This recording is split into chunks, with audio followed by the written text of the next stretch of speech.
Greetings and Merry Christmas. Back in 22, I started making these ornaments, and this is the first one I made, and I made a video about it, but I never actually made a video about last year's 2023. I figured, well, it's not exactly late yet. So just to review, this is the first one. It's got 3 colors of LEDs, and it's got a number of modes. And this is all on a little AT Tiny, 1 kilobyte of flash. So it was really a nice challenge to fit much of anything on so little flash. And then for the next year, I went with a candy cane. This the shape was fun to make. I wrote a script that would simulate twisting a striped bar. And it's got the button over here. A slightly larger microcontroller, only 2 kilobytes of flash, but more pins. So, see, this mode is nice and calm, just alternating between them.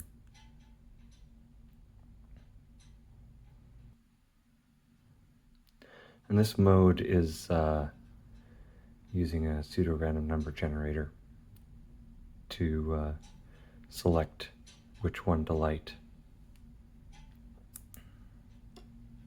And the interesting feature, you may already be figuring out what it does. It's sound reactive. So down here, there's a little microphone and a preamp and peak detector circuit.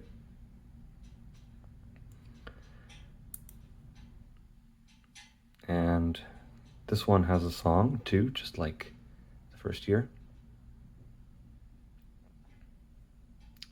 I'll just leave that going in the background. And here we have the new one this year. I have upgraded to an RP2040. That's a pretty major step up in power. And it has a USB-C port. And you can use that USB-C port to power it, but you can also use it to modify the firmware. So instead of it being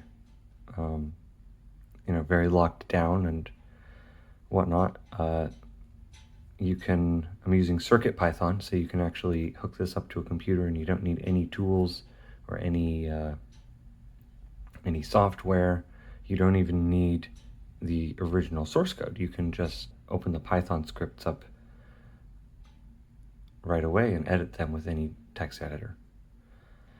There's 2 buttons now.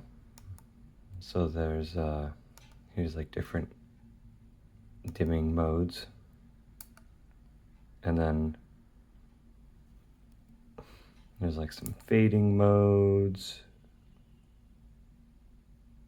faster and slower, and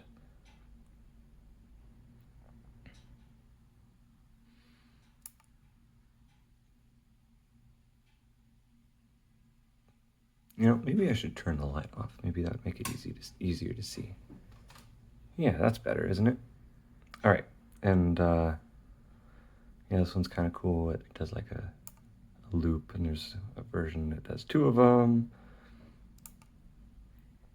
and 3 of them.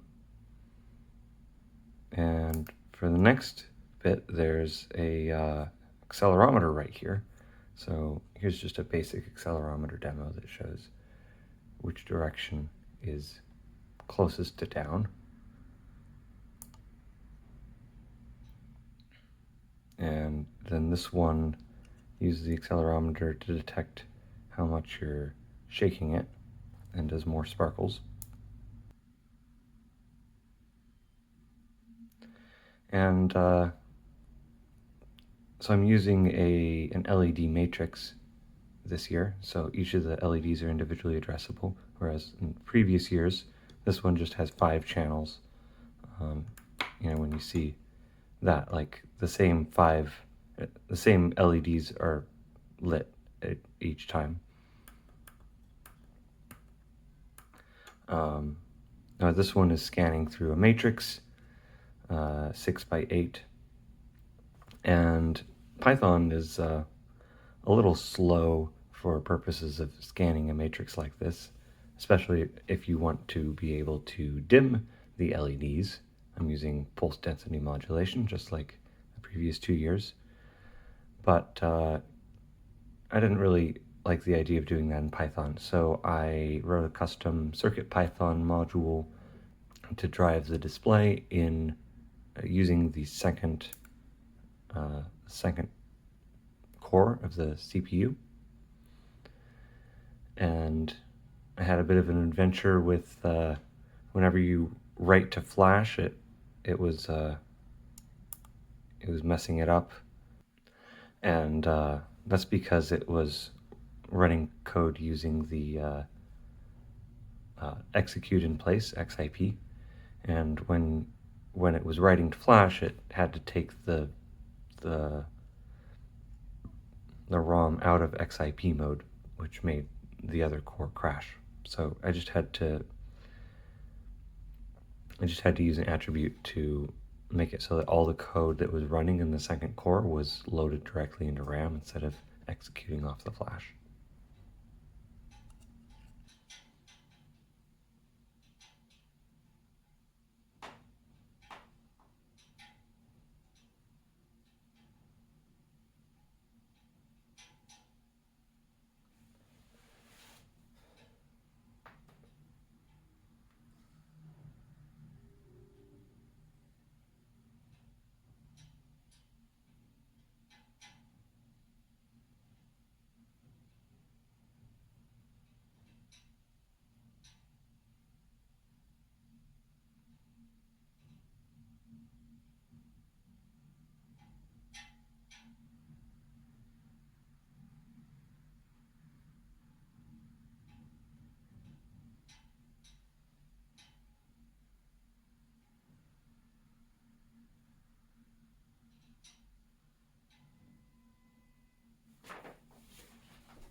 Talking a little bit more about the LED driving on the latest ornament. As I mentioned, it's using pulse density modulation, and unlike the previous 2 years where it was just linear, now I'm using a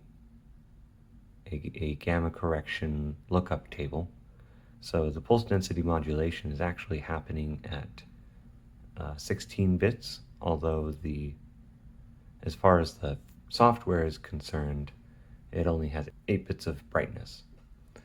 I was able to linearize the brightness. Even so, I kept the flickering to the absolute minimum. Even on the lowest brightness value, it's adjusted so that it will flash at 60 hertz, which is barely detectable, even in the dark.